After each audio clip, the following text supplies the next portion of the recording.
Ya comienza un nuevo programa en divoxradio.com. Y ya estamos de vuelta. Muy buenos días a todos quienes se están conectando en este minuto a la señal de divoxradio.com o a nuestro LinkedIn para ver este capítulo que vamos a hablar de multiculturalidad de idiomas y para eso tenemos un invitado increíble que es Tiago Nogueira, que lo voy a presentar ahora. Te saludo afectuosamente a la distancia. Tiago, cuéntanos desde dónde nos acompaña y para partir un poco y tirarte la primera pregunta, sabemos, o al menos yo, ¿cierto? Investigué un poquito con esta invitación, que has tenido un periplo por muchos países, te ha tocado trabajar en culturas bastante distintas como la japonesa, en Estados Unidos, en Chile. Bienvenido al programa y aprovecho de preguntarte al tiro ahí cómo ha sido eso. Cuéntanos un poquito de tu trayectoria profesional, por favor. Buenos días. Buenos días, ¿cómo están?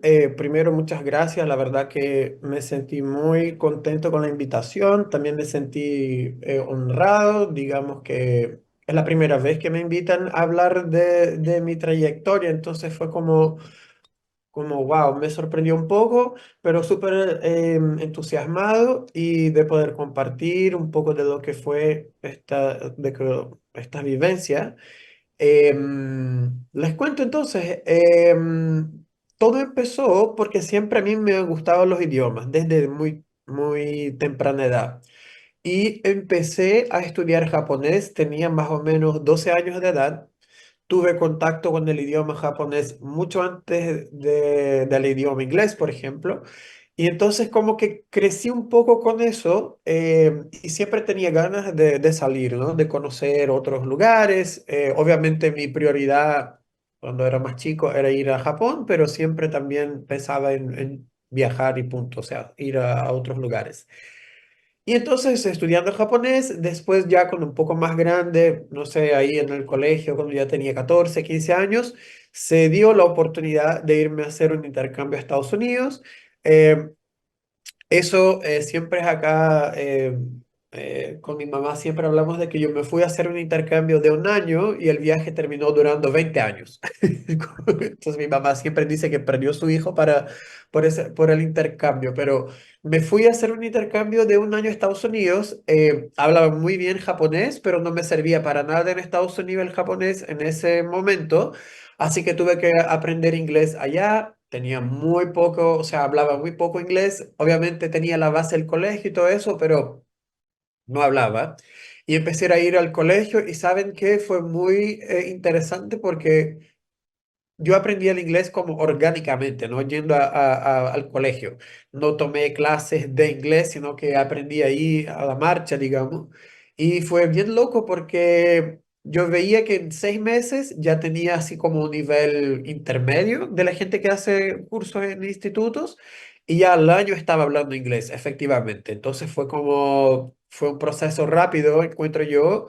Y al final del intercambio sí hablaba muy bien inglés y decidí quedarme allá en Estados Unidos. Se empezaron a dar las oportunidades para quedarme eh, y así fue como seguí mis estudios allá.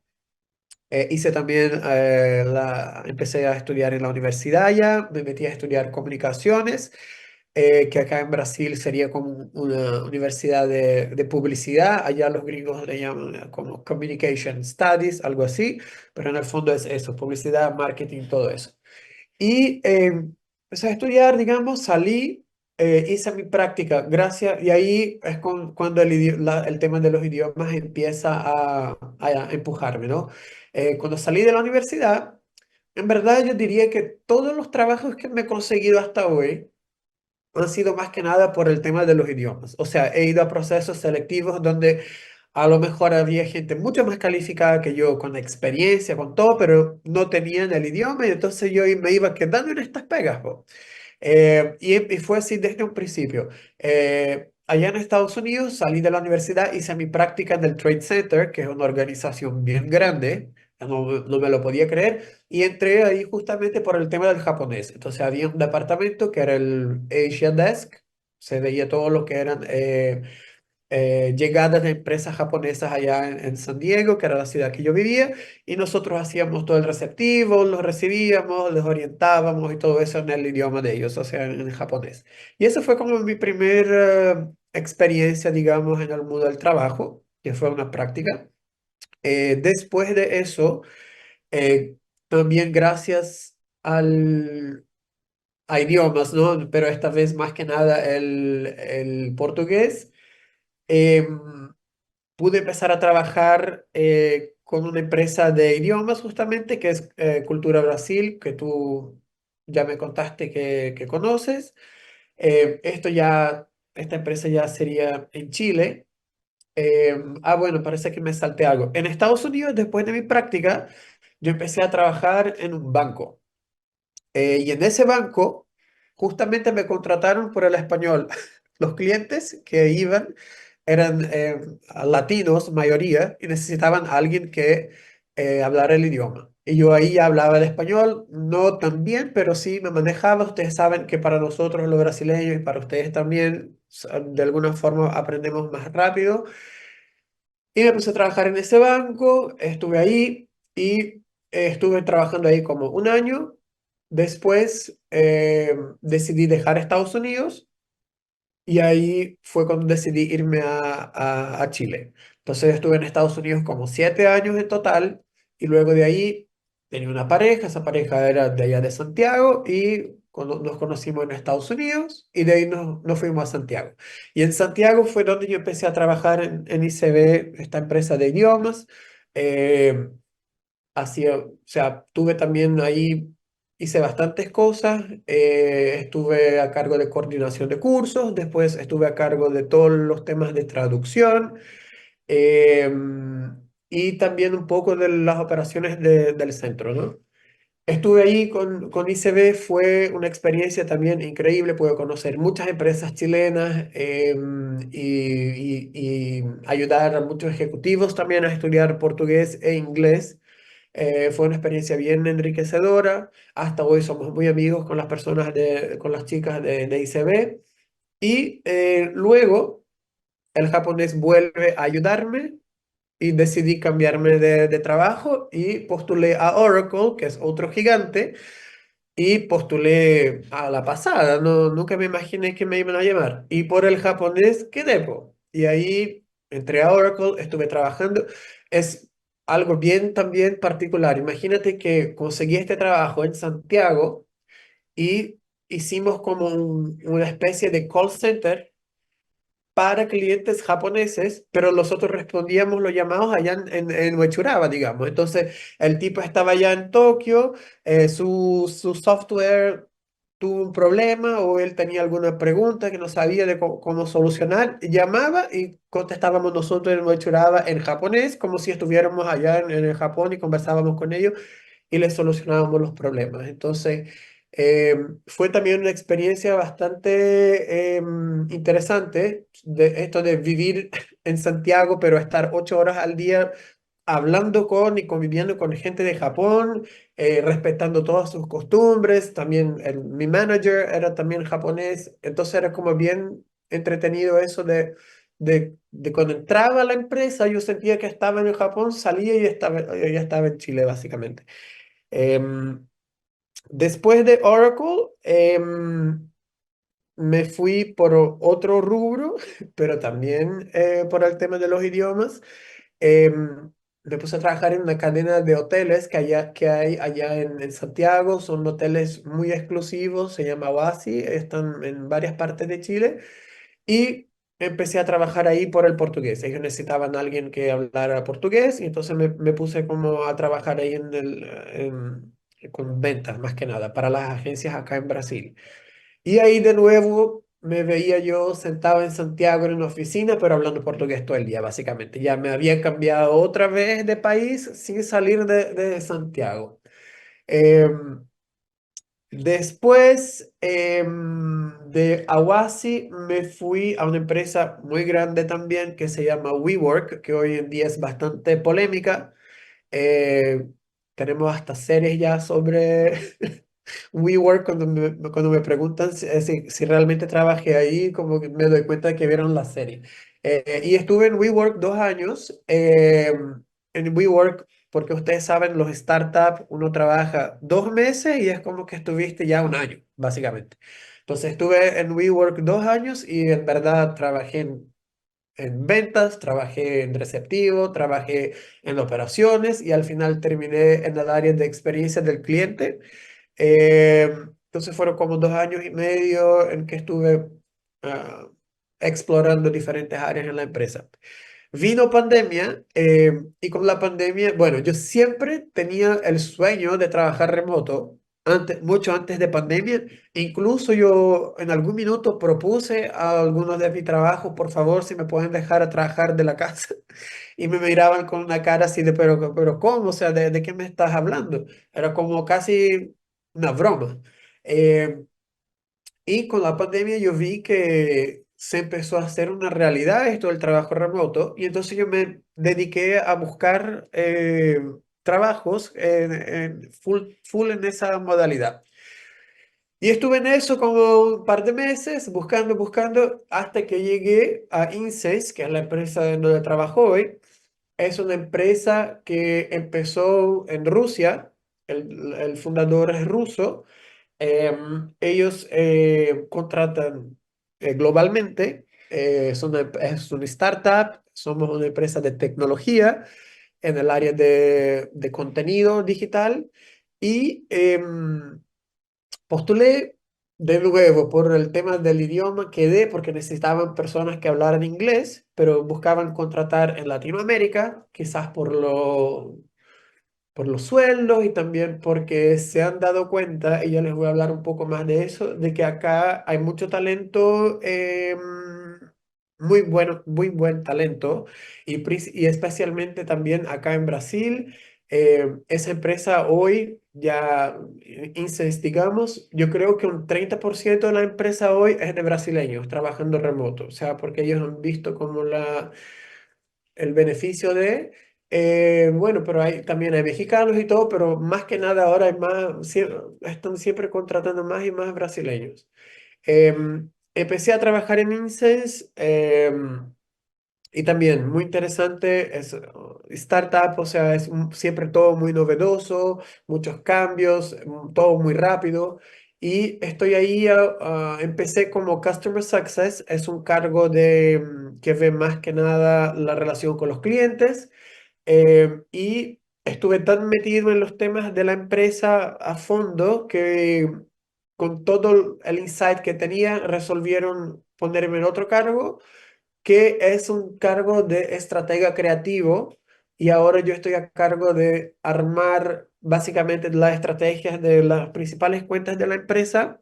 Les hago todo el diseño de sus campañas de marketing que tienen que ver con influenciadores, que tienen que ver con creadores de contenido, y estamos haciendo estas estrategias para más de 400 empresas en el momento. El startup está tirando para arriba, estamos súper bien en cuanto a inversión y todo eso. Y creo que ya para el 2025 tenemos un plan de aumentar aún más, así que estamos súper contentos.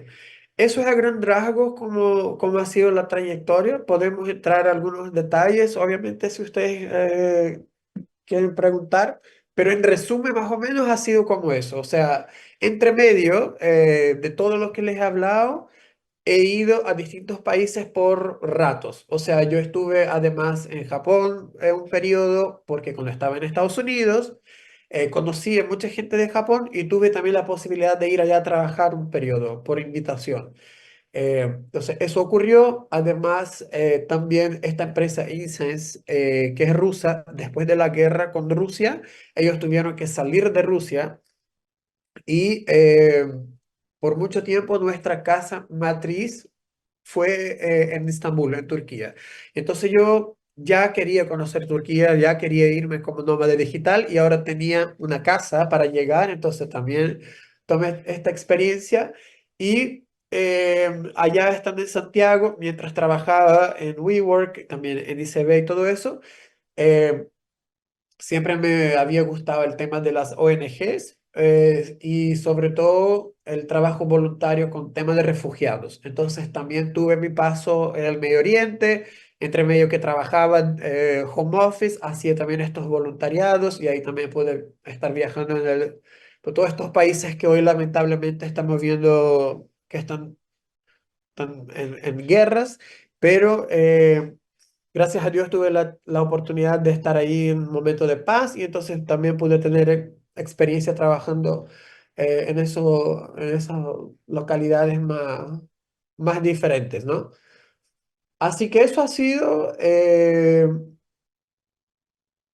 y ahora estoy acá, resolví, bueno.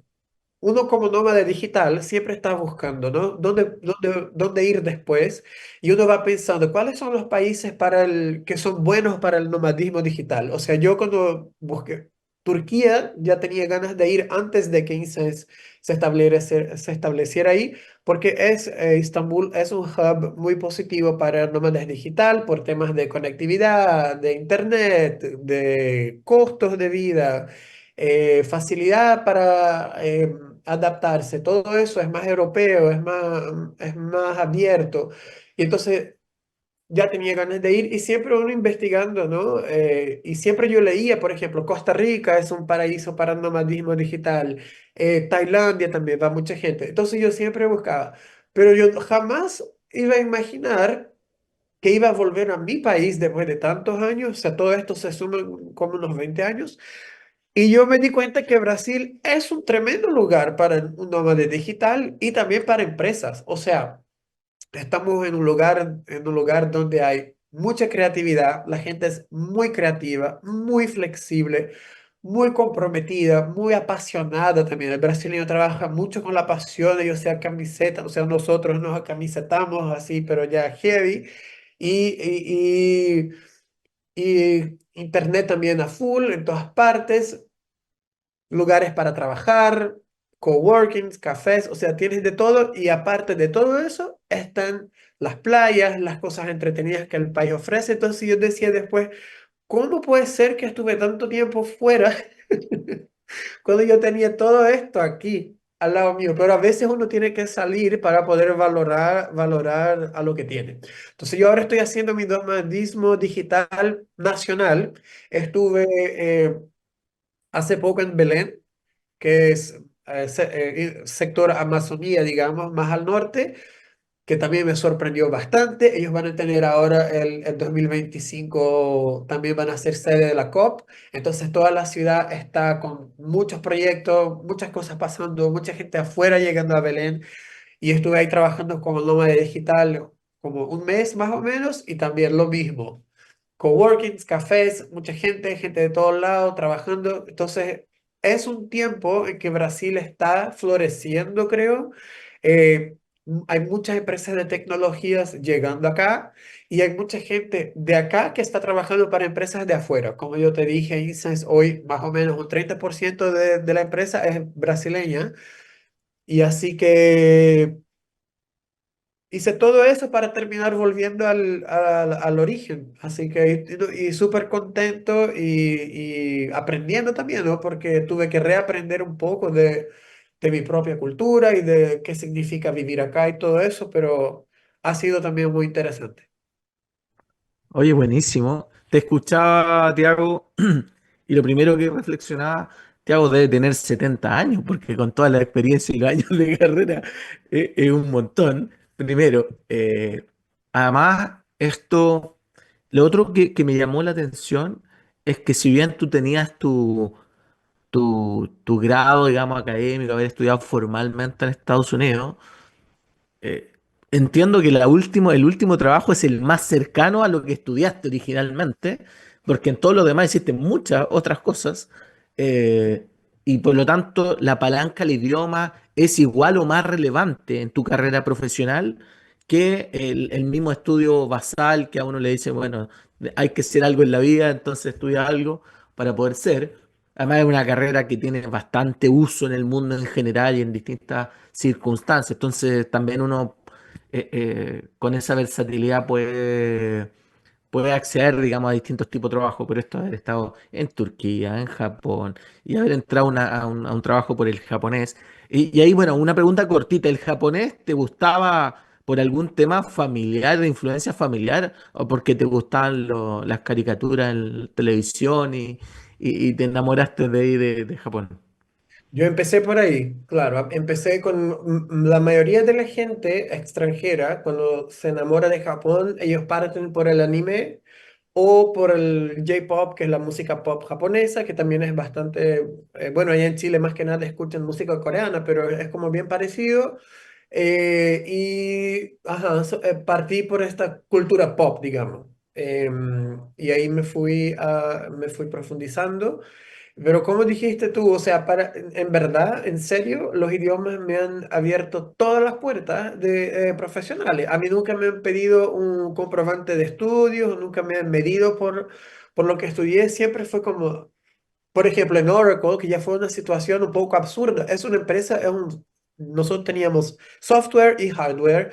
Yo me he convertido en una persona más tecnológica por mi trabajo en startup, pero originalmente yo nunca fui así. Yo siempre fui el old school, cuadernito, leer, poco computador y aquí estaba en Oracle, o sea, para dar soporte a japoneses que son bastante, ellos ya por naturaleza son bien técnicos y además tenía que hablar estos temas técnicos que al final aprendí en capacitación y todo, pero claro, mi tarjeta de presentación en Oracle fue netamente el japonés. Y yo creo que el tema de los idiomas es sumamente valorado. El otro día yo hice una charla con mi empresa y iba a estar nuestro fundador, había un invitado que era un cliente y yo iba a hablar un poco de estrategias, de publicidad y todo. Y estábamos armando un PowerPoint, entonces cada uno tenía su presentación y yo puse mi presentación, o sea, era mi descripción de mi cargo básicamente en la empresa. Y viene el fundador y pone el comentario, oye, podemos poner acá las banderas de los países de los que él habla los idiomas, como que para él mi presentación era eso. O sea, le dio lo mismo mi experiencia en marketing, todo lo que he logrado para la empresa este año. Él quería mostrarme con las banderas de los países, de los idiomas que manejo. O sea, para él eso. Entonces, cuando él pidió eso, yo pensé, este también me contrató por esto, po. Pensé yo, que yo ni siquiera tenía idea de que él encontraba esto interesante o algo, nunca habíamos hablado del tema, pero sí ahí se vio claramente de que también en INSES fue lo que me llegó lo que me llevó, digamos, a estar trabajando ahí fue básicamente eso, porque aunque yo le pregunté después, y hay empresas que dicen no, por ejemplo, en ICES yo no uso el japonés, pero sí les interesa el tema de tener personas con un background que tenga multiculturalidad, que la persona se pueda adaptar fácilmente a los cambios, que la persona tenga sobre empatía con la gente, realmente pueda conversar con todo tipo de clientes. Entonces va más por ese lado también. No es solo el hablar, sino que todo lo que conlleva el hablar un idioma, que es también la cultura, ¿no? del país. Así que, perdón, que yo hablo mucho, Boris, así que es cuando me Tiago, daría puedo para que callar. hiciéramos un podcast con Tiago de 6 horas, de esos que graban en Brasil y sacan los shorts. Pero una cosa que es interesante es que empezaste estudiando japonés con Kumon, con matemática, ¿no fue así la historia? Sí, sí, Kumon, que es bastante conocido, yo siempre he sido muy mal para los números, a todo esto he hablado de que estudié, que hice esto, que hice el otro, pero en matemática siempre he sido cero, o sea, muy mal. Y entonces mi mamá me puso en Kumon, que es un instituto para ayudar niños a desarrollar esas habilidades más exactas. Y Kumon es un método japonés y había también clases de japonés, entonces yo me salía de las clases de matemática y me metía a las clases de japonés hasta que dijeron ya, lo vamos a sacar de matemática y lo dejamos solamente en japonés. Y hice mi curso, después empecé con una cosa más autodidacta, pero sí, tienes razón, empezó ahí. Oye, estimados, nos toca hacer un pequeño break ahora. Y a la vuelta queremos profundizar un poquito también en esto que comentaste al final, Tiago, de a veces no solo es el idioma, la lengua, digamos, lo que abre las puertas, sino también esa capacidad de adaptarse, de entender y de ponerse en la posición del otro, generar una empatía distinta cuando conoces la otra cultura, conoces sus valores.